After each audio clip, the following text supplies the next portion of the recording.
ሰላም ሰላም፣ እንዴት ናችሁ ውድ ተከታታዮቻችን? ዛሬ አንድ ትምህርት እንማራለን። የብዙ ሰው ጥያቄዎች የሆነ ነው። እስቲ ይህን ዛሬ አብረን እንከታተል። መንፈስ ቅዱስ ነው የሚያስተምረን። አጠር ያለ ቪዲዮ እንሰራለን። ይሄ ደግሞ ለሁሉም እንዲደርስ ሪፖስት አድርጉ፣ ፔጁን ፎሎ አድርጉ። ወደ ዛሬው ትምህርት ስንገባ በልቤ ላይ የተቀመጠውን መንፈስ ቅዱስ በልቤ ላይ ያስቀመጠውን ለማስተማር ፍላጎት አለኝ። ይሄ ምን የሚል መሰላችሁ? ኢየሱስ ክርስቶስ ወደዚህ ምድር ላይ የመጣው ለምንድን ነው? ዋና ዓላማው ምንድን ነው? ብዙ ሰዎች እዚህ ላይ ፎከስ ማድረግ አልቻሉም፣ አላወቁትም። የክርስቶስ ኢየሱስ ወደዚህ ምድር መምጣት ዋና ዓላማው ምንድን ነው? ሃይማኖት ድርጅትን ለማቋቋም ነው ወይስ ሕይወትን ሊሰጥ ነው የመጣው ኢየሱስ ወደዚህ ምድር ላይ? ብዙ ሰዎች በቃ በተለያየ ድርጅት ውስጥ በሃይማኖት ድርጅት ውስጥ ተከፋፍለው ኢየሱስ ማን እንደሆነ ሳያውቁ በሃይማኖት ድርጅት ታጥረው በድርጅት ታጥረው ስለ ክርስቶስ ኢየሱስ ሳያውቁ ዘመናቸውን እየጨረሱ ስላሉ ነው። ትንሽ እዚህ ጋር እንትን ለማለት ነው።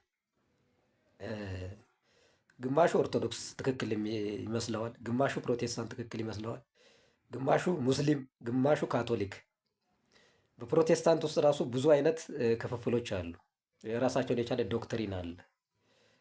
ሰው ከዶክትሪን መውጣት አልቻለም። ሰው ኢየሱስ ክርስቶስ የመጣበትን ዋና ተልእኮ አላወቅም። ኢየሱስ ክርስቶስ ወደዚህ ምድር ላይ የመጣው ዋና ታርጌቱ የሰው ልጆችን ለማዳን፣ የሰው ልጆችን ኃጢአት ለማዳን፣ ከዘላለም ሞት ወደ ዘላለም ሕይወት ለማሸጋገር ነው። ሕይወትን ሊሰጠን እንጂ የሆነ ሃይማኖት ለማደራጀት አልመጣም። መጽሐፍ ቅዱስም አይልም። ሐዋርያቶቹ ምን ነበር ሃይማኖታቸው? ምንድን? ኦርቶዶክስ ናቸው ወይስ ሙስሊም ናቸው ወይስ ምንድን ናቸው? ከሐዋርያቶቹ እኮ መማር እንችላለን። ሐዋርያቶቹ ክርስቶስ ኢየሱስን የመሰሉት ኢየሱስ ክርስቶስን መሰሉ እንጂ የሆነ ሃይማኖት ድርጅት ውስጥ አልታጠሩም ነበር። አሁን በዓለም ላይ ብዙ ሃይማኖት ድርጅቶች አሉ። ይህን የሃይማኖት ድርጅቶች እግዚአብሔር አያውቀውም። እውነቴን ነው የምላችሁ። መጽሐፍ ቅዱስ ላይ አልተጻፈም። ወይ ኦርቶዶክስ ሁን አይልም፣ ወይ ፕሮቴስታንት ሁን አይልም፣ ወይ ካቶሊክ ሁን አይልም፣ ወይ ሙስሊም ሁን አይልም መጽሐፉ። ኢየሱስ ክርስቶስ እኔን ምሰሉ ነው ያለው። የሚከተለኝ ነው ያለው። እንዴ የዘላለም ሕይወት ይሆንለታል እንጂ በጨለማ አይመላለስም እያለ እኮ ነው ኢየሱስ የተናገረው ማለት ነው። እኔን ምሰሉ ነው። አንድ ጌታ፣ አንድ ሃይማኖት፣ አንዲት ጥምቀት ነው ያለው። አንድ ጌታ ነው ያለው፣ አንድ ኢየሱስ ማለት ነው። አንድ ጌታ፣ አንዲት ጥምቀት። ጥምቀት በአብ በወልድ በመንፈስ ቅዱስ ተጠምቀን አዲስ ሰው የምንሆንበት ማለት ነው። አንድ ጌታ፣ አንድ ሃይማኖት።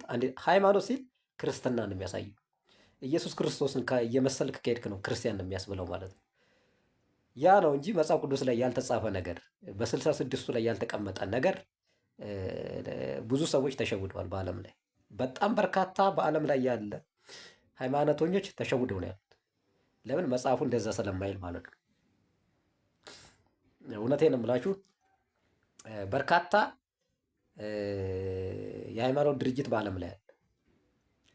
አንዱም አለ ነው። እውነቴን እምላችሁ አንዱም አለ። ለምን? መጽሐፍ ቅዱሱ ኢየሱስ ክርስቶስን የሚከተል ሰው ነው የዘላለም ሕይወት የሚያገኘው፣ ከዘላለም ሞት ወደ ዘላለም ሕይወት የሚመጣው ማለት ነው።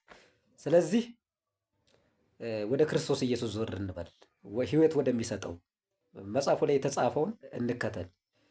በሆነ በሃይማኖት ድርጅት ውስጥ ታጥረን ክርስቶስ ኢየሱስ ሳናውቅ ዘመናችን እንዳይበላ፣ ሕይወታችን እንዳይበላ። ኢየሱስ ሕይወት ነው እንጂ ድርጅት አይደለም። ኢየሱስ ሕይወት ነው። ድርጅትን ለማቋቋም አልመጣም ወደዚህ ምድር ላይ። ኢየሱስ ሕይወትን ሊሰጠን የመጣው እንጂ የሃይማኖት ተቋም የሃይማኖት ድርጅትን ሊሰጠን አልመጣም ማለት ነው። ስለዚህ ይሄን ትንሽ ለማስተማር ያህል ነው። ወደ ኢየሱስ ክርስቶስ እናዘንብል። መጽሐፍ ቅዱስ ላይ ያልተጻፈ ነገር ይዘን እግዚአብሔር የማያውቀውን መጽሐፍቶች እያነበብን ጊዜያችንን ከምንጨርስ የእግዚአብሔር ቃል የሆነው መጽሐፍ ቅዱሱን 66ቱን በማንበብ ከዘላለም ፍርድ እናምልጥ ለማለት ነው። ስላዳመጣችሁ ሁሉ አመሰግናለሁ። በጌታ በኢየሱስ ክርስቶስ ስም አሜን።